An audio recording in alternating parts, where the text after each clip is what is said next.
So Queen of Cups is about this emotional nurturing. She's holding a cup up, so this is like either you're developing an emotional maturity right now, or you have this emotional maturity where you're offering your own cup. They're nurturing energy. Because she's by the water, her energy is very healing. It's very open. You understand, with the Queen of Cups, you understand that because she's by the waters and because there's seashells, you understand. And Queen of Cups can also be like, I'm seeing children here and fish. The Queen of Cups follows her intuition. She's very much connected to the waters. She also understands the water flow. She's able to move through the water, and also your superpower with the Queen of Cups could actually be that you're able to move through your emotions, because you see your cape is almost like a water. So this can be like you're in alchemy, you're able to like use water as a tool where you're able to flow through your emotions, and you're able to process your emotions through water, and there's this flow, and you're able. And when we consider water, when you look at water, even when it is a fluid aspect of life, it is fluid, you're not able to pick it up. It has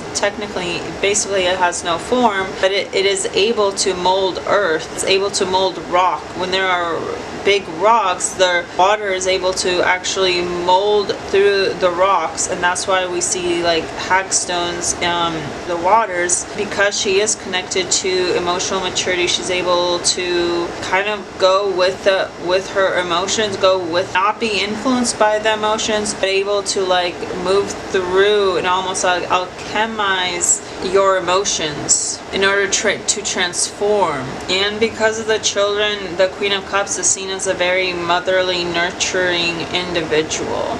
This is a feminine energy of love, nurturing, and protection. Very feminine energy. And because Taurus, you're connected to Venus, especially with the seashell, which is often connected, like the imagery of like Aphrodite come out of the seashell. She has like a little pin holding her cape that's also a seashell. So I was going to say that Queen of Cups is able to, the ability to move through her emotions, but it's also like the seashell is also known as like protection. And so the shell is something that you might go inside of in order to protect yourself, but it's also a birthing in regards to like seeing a pearl in a shell. So it's having the ability of knowing when you need to step into an emotion and when you need to like step back into your shell. Someone that's like of a mermaid aspect, where you might have a desire right now to be connected to a drive to be like by the beach or the waters, and you see like she's holding her foot out into the tide. So it's like Queen of Cups has mastered the essence of the ability to let the tide go in and out, let something go in and out without having to take action, letting an emotion ride its wave and not being influenced by it, and being grounded. Because the Queen of Cups has this grounded nature in the element of water. Well, obviously in contrast, the Queen of, if this was the Queen of Pentacles, it's the grounded nature of the earth. So this can be a notion like you need to ground yourself in your emotions. You're coming in as the Queen of Cups, a very nurturing, a very feminine energy, very like Aphrodite in the regards to like seashells, the seashell imagery that I'm getting. And even the imagery of Aphrodite, she's like the shell is in water and she's coming out, like she's being birthed. It's like the birth of Venus. What's interesting is that you have the Five of Cups at the back of the deck. I just noticed. So while you have this cup, the Five of Cups is about like missed opportunities, but it's like you're paying more attention to the missed opportunities than the opportunities you have behind you, or fulfillment of what can fulfill you behind you. And it's this focus on what you've been rejected by, what is spilled, what isn't attainable, emotionally attainable anymore. This is about like fulfilling your own cup, because the Queen of Cups is also understanding like to love, we need to, in order to bring in love, the Venus energy, we need to love ourselves. It all starts with self-love, and Queen of Cups has mastered that, where she's able to fulfill her own cup and she has so much to give, and she's surrounded by water. That's her element. That's her element is emotion. So mastering the emotions, be like in psychic sense with the Queen of Cups, this is about feeling. So the psychic sense of like clair, I don't know the actual term for it right now, but it's like clair feeling. So you might want to tap into that in regards to the Queen of Cups. But because she's like always surrounded by water, and she always has access to water, to emotions, she's able, I feel like Queen of Cups is able to like filter that emotion to other people, and the ability to transform your emotions through alchemy. I feel like that's going to be really important for you. Especially with the Five of Cups, I feel like there's some healing that needs to be done, or that you can do healing through your emotions, and that's really important for you right now. So we have the Ace of Pentacles, which is about materialistic opportunities. So this is about like abundance that comes in materialism. So you do have the Queen of Cups is holding a cup, is holding an offering for someone. She's just holding either for herself or for someone else. And the Ace of Pentacles on the other way, turning the other way, is holding out an Ace of Pentacle the other way. This can be like a Queen of Cups, or this could be you that you're turning around to offer someone a financial opportunity. Queen of Cups is like a motherly figure, so this could be like a motherly figure that is giving you a financial opportunity. But what do we have here? We have a new opportunity.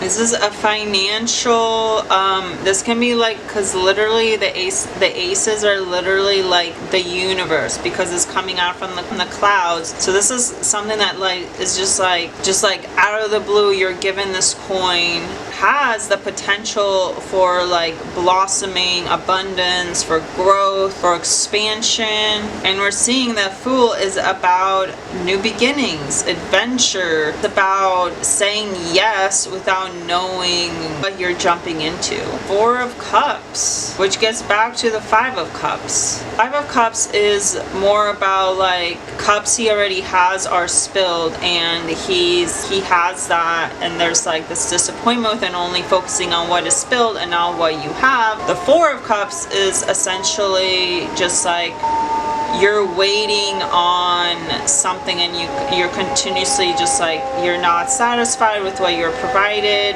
And this could be, when we put it next to the Fool, just so you can see it better, when these two cards are right next to each other, you're seeing that. Well, also it's interesting because the Fool's hand is outward with the white flower, which is about purity, innocence, a romantic offering possibly. Also white flowers I believe are connected to like symbolism for unity in regards to, but it's like a new start. It's like a blank slate. It's like, I'm just saying that because when you look at tarot cards, you want to see like the storyline, the fact that Fool's hand is out, and then this hand is out to offer this. Four of Cups is saying no, and the Fool is actually moving away to this financial opportunity. So you could be unsatisfied with the emotional offerings you're provided, and you're actually moving into financial opportunity for July. So there might be actually a focus on financial opportunity,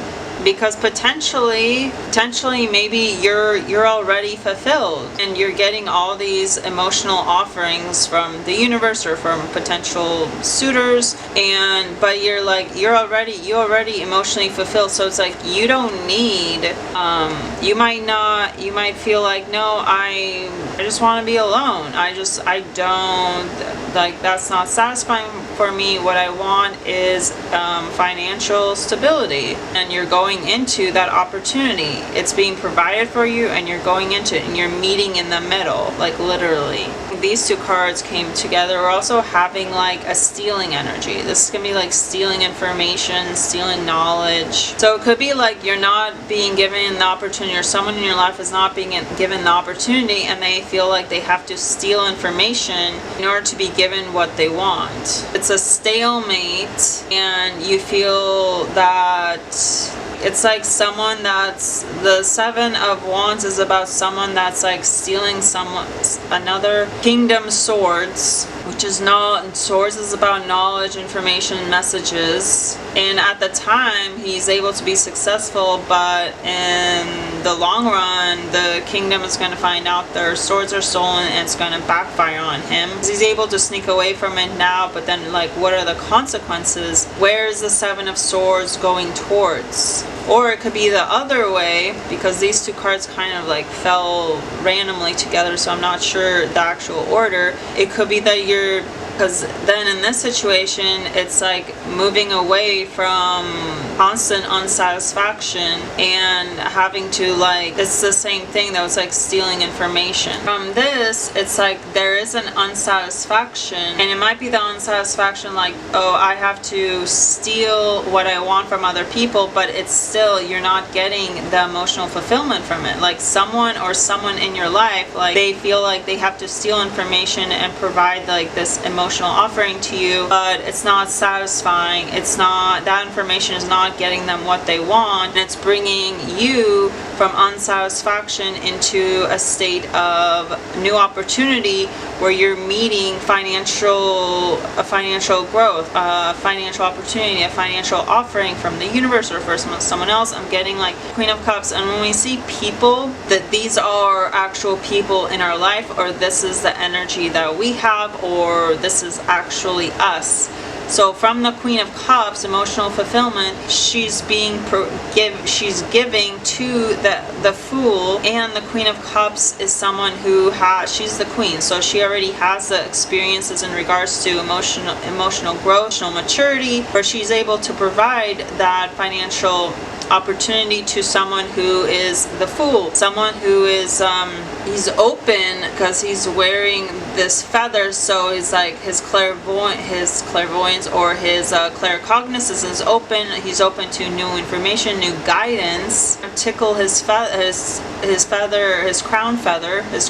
and he's still bringing in the baggage. So this could be baggage from the past. This could be, if this is you're offering stability or financial opportunity to someone that has baggage of stealing from information from other people to try to get emotional fulfillment, but they're realizing like obviously it's not working out for them, and providing this is like providing this financial support, essentially this financial opportunity. Ace of Pentacles is like something new, a new beginning.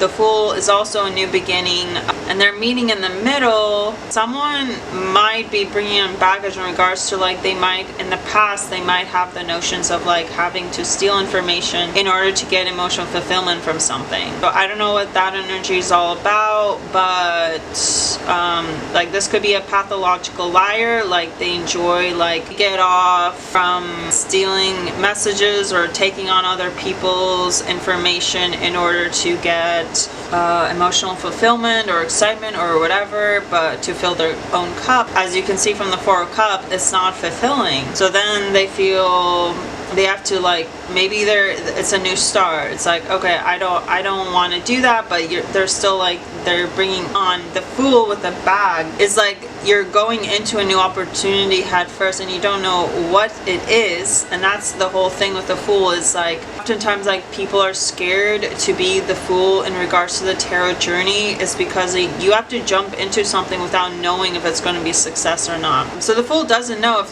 they're going to jump off the cliff, what's going to happen. Is there going to be net? Like they're not even looking down, they're looking up to the guidance. What is this? Seven of Swords,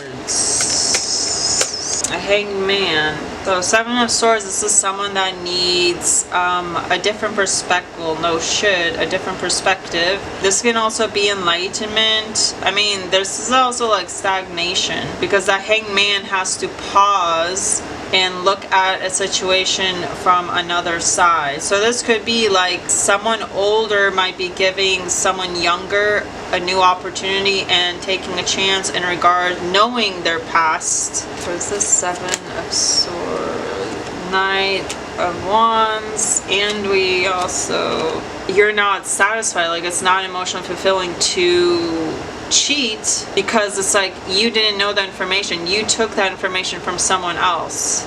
So this is what this card is. It's like, but it's like it's your own self-limiting beliefs thinking that you need to cheat the system in order to get what you want, and realizing you don't even get what you want by cheating the system. And then it's rushing, because the Knight of Wands is a very like rushing Wands energy. Wands is about fire, it's about passion, it's about taking action, rushing into basically stagnation, into a pause, into a moment of meditation. You're wanting to rush out of this like limiting belief, this self-disclosure that you put yourself in. You put yourself in this situation, or this could be someone else, and you're trying to get out of the situation. You're trying to take action to get out of the system that you created yourself in. And then in actuality, it just gets you in a state of meditation. So this could be someone that's like, I don't know, they cheat the system and then they turn around and they do a whole, like they do a flip of the whole personality, where people see this person as a cheater. The cheating actually causes themselves to enclose themselves in their own cage. Quick fix action kind of energy, where it's like just trying to like rush out. You have all this adrenaline is basically what the Knight of Wands is. I mean, even his cloak is like fire, so it's just like basically like fire on your ass, or liar liar, pants on fire, and you're trying to rush out of the enclosure you made for yourself, but you're actually, and then it's like when you see the people like they have like this baggage, and then they come out into like this meditative state, they have an enlightenment, they turn around their whole life. And so that actually might be the Ace of Pentacles, where a Queen of Cups takes a chance, gives you a financial opportunity to kind of start over. Is someone who doesn't really think, like they're very action orientated, they don't like to. So it's actually interesting that the Knight of Wands is moving towards the hangman, because this tells us that you're moving away from the energy of the Knight of Wands, very synergy, taking action without thinking, and you're moving into a contemplative state.